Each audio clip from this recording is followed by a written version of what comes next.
नमस्कार, news on Hindustan देख रहे हैं आप। मैं हूं आपके साथ अक्षता रावत। चलिए रुक करते हैं खबरों का। दिल्ली की सीएम आतिशी गुरु नानक जयंती के मौके पर गुरुद्वारा श्री रकाबगंज साहिब में मत्था टेकने पहुंची। दिल्ली की सीएम आतिशी ने कहा, मैं गुरु नानक जयंती के अवसर पर इस देश के सभी लोगों को शुभकामनाएं देती हूँ। उन्होंने हमें सिखाया है कि कोई बड़ा या छोटा नहीं है, सभी लोग समान हैं। अगर हम उनके बताए रास्ते पर चले तो हमारे देश को विकसित होने से कोई नहीं रोक सकता। गुरु नानक देव जी के जन्मदिन पर, गुरुपूरब पर सभी देशवासियों को लख लख बधाइयाँ। गुरु नानक देव जी सैकड़ों साल पहले इस धरती पर आए, लेकिन सैकड़ों साल पहले जो उन्होंने प्रेम, भाईचारे और बराबरी का संदेश दिया, वो शायद आज के दौर में और भी ज्यादा जरूरी है। गुरु नानक देव जी ने हम सबको बराबरी का रास्ता सिखाया। उन्होंने हमें सिखाया कि कोई बड़ा नहीं होता, कोई छोटा नहीं होता, कोई एक धर्म का नहीं होता, कोई दूसरे धर्म का नहीं होता, सब इंसान बराबर है। और मुझे लगता है कि आज के दौर में अगर हम सब गुरु नानक देव जी के सिखाए हुए रास्ते पर चलें तो भारत को आगे बढ़ने से, दुनिया का सबसे नंबर 1 देश होने से कोई नहीं रोक सकता। वाहेगुरु जी का खालसा, वाहेगुरु जी की फतेह। Bureau report, news on Hindustan, Delhi. Ramnagari Ayodhya के सिद्धपीठ हनुमानगढ़ी के महंत राजूदास को जान से मारने की धमकी मिली है। सनातन के समर्थन में बोलने को लेकर मिली धमकी। व्हाट्सएप कॉल और नॉर्मल कॉल करके अज्ञात व्यक्ति ने दिया जान से मारने की धमकी। राजूदास ने की अपील। बीते दिनों राम मंदिर को भी बम से उड़ाने की दी गई थी धमकी। आरोपियों पर ठीक से हो कार्रवाई ताकि इनकी मानसिकता हो सही। मुख्यमंत्री से किया निवेदन, मामले की हो जांच। सनातन और हिंदुत्व के लिए काम करने वालों पर प्रशासन की उपेक्षा का लगाया आरोप। पता नहीं, फोन कॉल पे शाम को 4 बजे एक व्यक्ति का फोन आता है और पहले तो वो पूछा कि महंत राजूदास जी बोल रहे हैं। तो हमने कहा हाँ भैया। बोला अयोध्या से। हमने कहा हाँ भैया। बस वो शुरू हो गया अंग्रेजी में उल्टा सीधा। और उसने कहा कि बहुत हिंदूवाद की जो तुम बात करते हो, ये बहुत चैनल पे जो बोलते हो, तुम्हारी हत्या कर देंगे और होश में आ जाओ, बोलना बंद कर दो। उसके बाद बहुत उल्टी सीधी उसने बात की। महाराज जी, जो परिदृश्य हो रहा है, ये जो मैंने निवेदन किया है प्रशासन से कि एप्लीकेशन भी दिया है प्रशासन के लोगों के कि जो लोग हैं उसकी एफआईआर हो, गिरफ्तारी हो। कौन लोग हैं ये? अगले कई बार हो चुका है, हमने नहीं दिया था, लेकिन इस बार इसलिए दे रहा हूँ क्योंकि सुरक्षा थोड़ी सी प्रशासन के द्वारा ढीली है, तो मैं इसलिए एप्लीकेशन दे रहा हूँ। हाँ, ये शुद्ध रूप से आतंकवादी मानसिकता के लोग हैं जो नहीं चाहते हैं कि भारत में शांति सौहार्द बनी रहे। वो चाहते हैं कि जो हिंदुत्ववादी विचारधारा के लोग हैं वो बोले ना, आवाज ना उठाएं, वो सिर्फ सेकुलर बने रहें। तो हम लोग सेकुलर बनने वाले नहीं हैं। हम लोग सनातन की बात करेंगे, संस्कृति की बात करेंगे, हिंदू की बात करेंगे, हिंदुत्व की बात करेंगे। बांग्लादेश के विषय पे इसने भी चर्चा किया था। देखिए, बांग्लादेश में जिस प्रकार से हिंदुओं के साथ जाति हो रही, इस चीज को लेकर मैं आवाज उठाता हूं तो उसको तकलीफ हो रही है कि क्या मैंने कहा था बांग्लादेशी रोहिंग्या, जिस प्रकार से बांग्लादेश में हिंदू मारे जा रहे हैं तो हिंदुस्तान से भी तत्काल बांग्लादेशी और रोहिंग्या भगाए जाएं।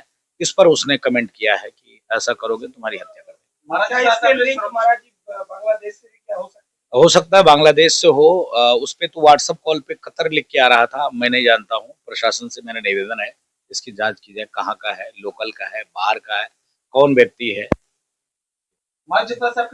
देखिए, सुरक्षा तो शासन प्रशासन का काम है, उसकी चिंता नहीं है। मरने का कौन डर है? मरना कल भी है, मरना आज भी है। सनातन के लिए कार्य करते हैं, करते रहेंगे, उसके लिए कोई चिंता नहीं। क्या महाराज इसी वजह से लोगों के मन बढ़ हो गया है जो इस तरह से? नहीं, ये तो है ही है। थोड़ा सा जो है वो मन बढ़ने का कारण भी यही। अयोध्या से मयंक श्रीवास्तव की रिपोर्ट।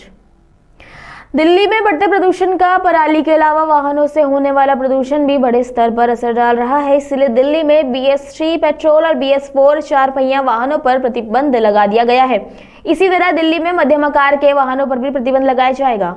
दिल्ली के पर्यावरण मंत्री गोपाल राय ने कहा, वाहनों से होने वाला प्रदूषण मौजूदा प्रदूषण के स्तर पर बुरा असर डाल रहा है। इसीलिए दिल्ली में BS3 पेट्रोल और BS4 4 पहिया वाहनों पर प्रतिबंध लगा दिया गया है। इसी तरह दिल्ली में मध्यम आकार के वाहनों पर प्रतिबंध लगाया जाएगा, चाहे वो यहाँ पंजीकृत हो या बाहर से आने वाली BS3 और BS4 डीजल बसों पर पूर्ण प्रतिबंध लगा दिया गया है।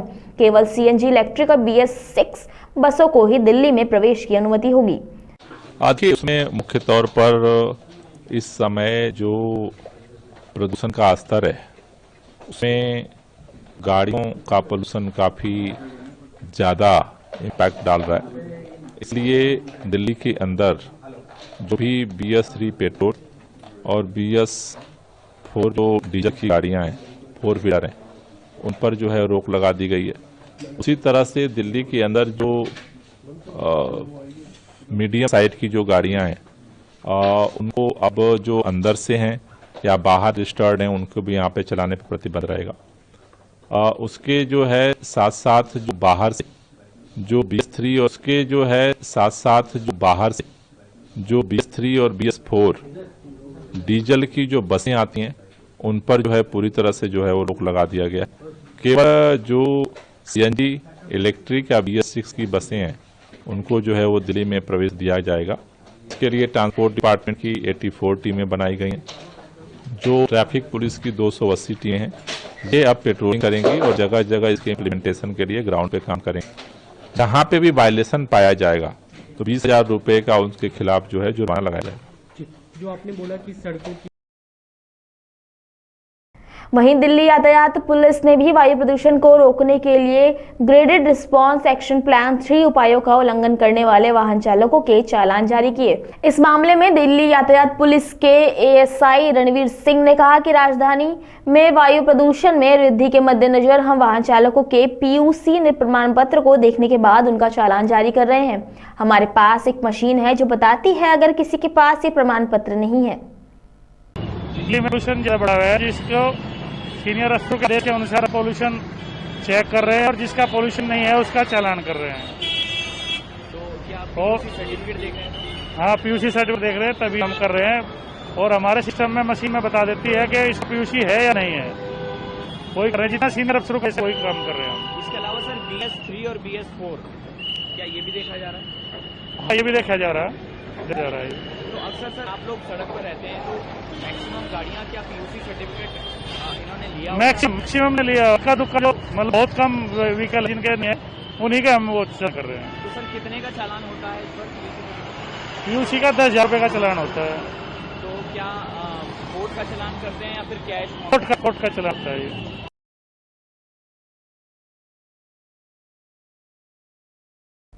Bureau report, news 1 Hindustan, Delhi. Ayodhya के बाद अब ऑस्ट्रेलिया में विश्व का सबसे ऊंचा बनेगा भगवान राम का भव्य मंदिर। अगले वर्ष 2025 में होगा भूमि पूजन। देश के प्रधानमंत्री नरेंद्र मोदी ऑस्ट्रेलिया के पर्थ में करेंगे राम मंदिर का भूमि पूजन। 150 एकड़ जमीन में 721 फीट ऊंचा बनाया जाएगा भव्य राम मंदिर। 5 मंजिल का होगा मंदिर। जय श्री राम। ऑस्ट्रेलिया पर्थ में हम लोग हमारी संस्था इस बात को प्लान कर रही है 150 एकड़ में श्री राम मंदिर बनाने का। इसकी मुख्य आकर्षण है इसकी ऊंचाई। विश्व का सबसे ऊंचा मंदिर, इसकी ऊंचाई है 721 फीट। जैसे अभी हमारा अयोध्या में राम मंदिर है उसकी ऊंचाई है 161 फीट। तो उसके सामने ये 721 फीट का मंदिर है जिसमें कि गर्भगृह है वो 5 माला गिनती है। उस हाइट पर हमारा गर्भगृह रहेगा।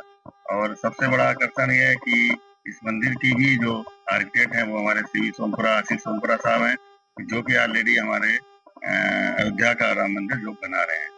और इसका हम लोग प्रयास कर रहे हैं कि इस मंदिर का भूमि पूजन अगले वर्ष होने की संभावना है।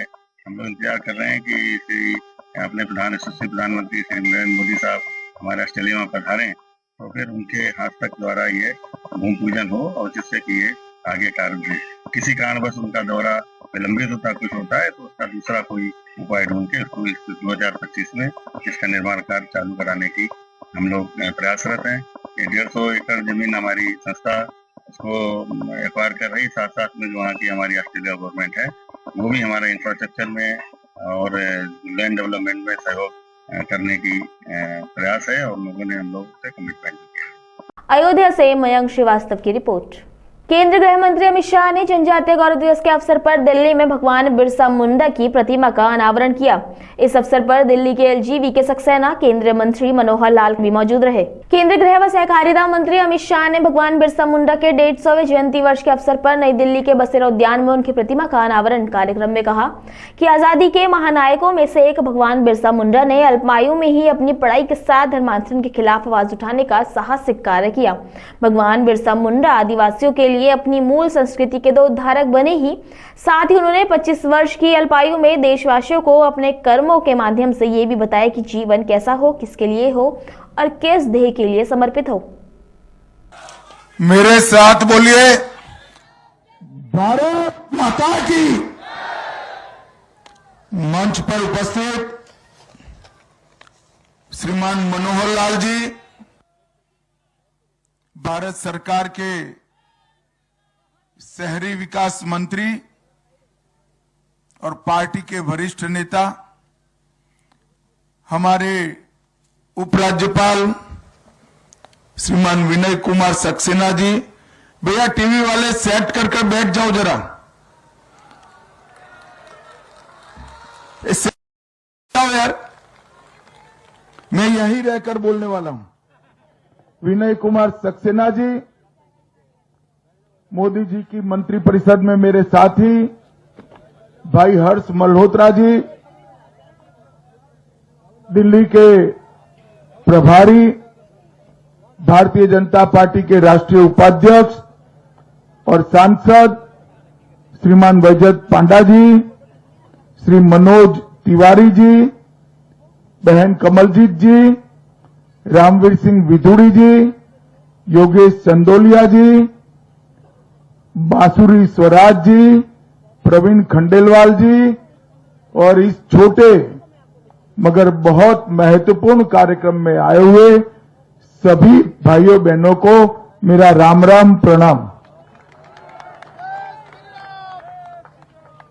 भाइयों बहनों, आज भगवान बिरसा मुंडा की 150वीं जयंती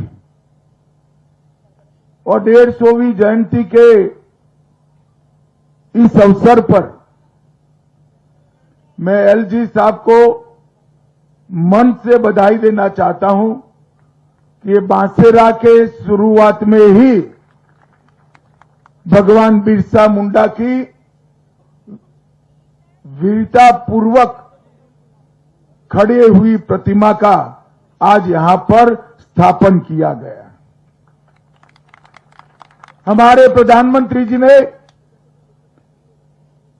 2021 में ही आज के दिन को हमेशा के लिए भारत आदिवासी गौरव दिन के रूप में मनाएगा, एक घोषणा की थी। क्योंकि आज ही के दिन यहां से दूर सुदूर झारखंड में एक छोटे से गांव में भगवान बिरसा मुंडा का जन्म हुआ था और इनकी ये 150वीं जयंती के उपलक्ष्य में ये पूरा साल आज से लेकर अगली 15 नवंबर तक ये पूरा वर्ष आदिवासी गौरव दिन के रूप में मनाया जाएगा। क्योंकि भगवान बिरसा मुंडा आदिवासियों के लिए तो अपनी मूल संस्कृति के उद्धारक बने ही, परंतु 25 साल के अल्प जीवन के अंदर भी इन्होंने देश भर के अनेक लोगों के लिए जीवन कैसा होना चाहिए, जीवन किसके लिए होना चाहिए और जीवन किस ध्येय को समर्पित होना चाहिए, इसको बहुत स्पष्ट रूप से अपने कर्मों से व्याख्यायित किया। निश्चित रूप से भगवान बिरसा मुंडा आजादी के महानायकों में से एक। उस जमाने में 1875 में इतनी कम आयु के बच्चे ने अपनी सेकेंडरी शिक्षा लेते लेते धर्मांतरण के खिलाफ आवाज उठाने का काम किया था। जब पूरे देश पर और 2/3 दुनिया पर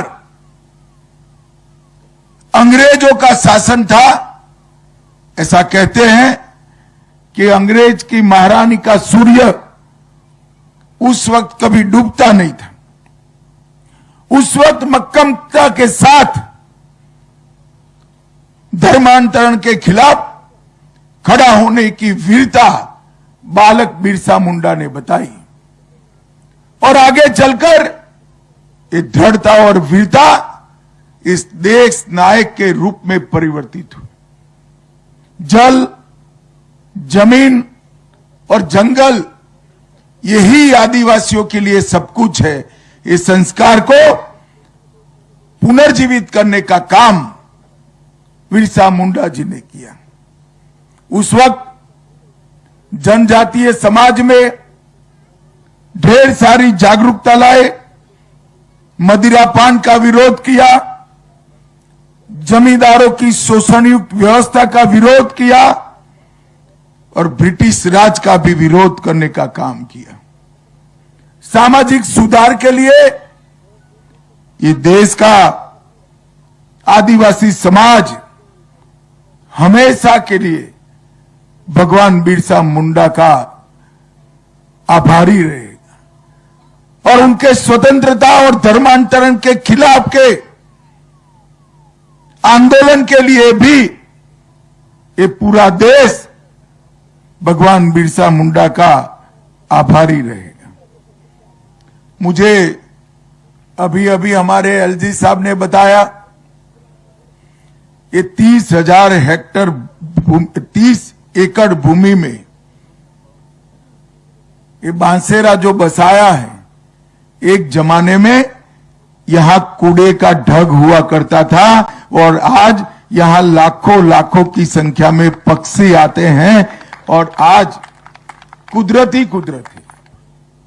ये परिवर्तन जब कोई सरकार मन में जन कल्याण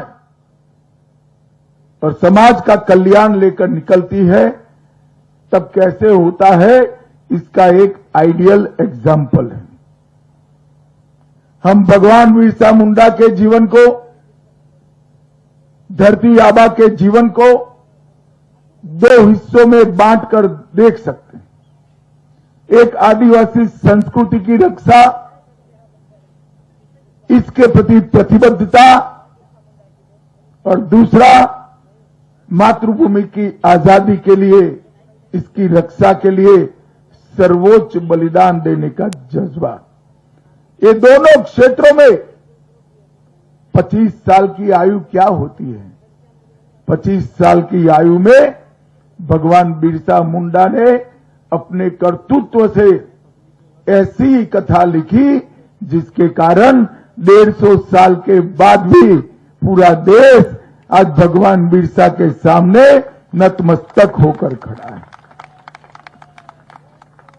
और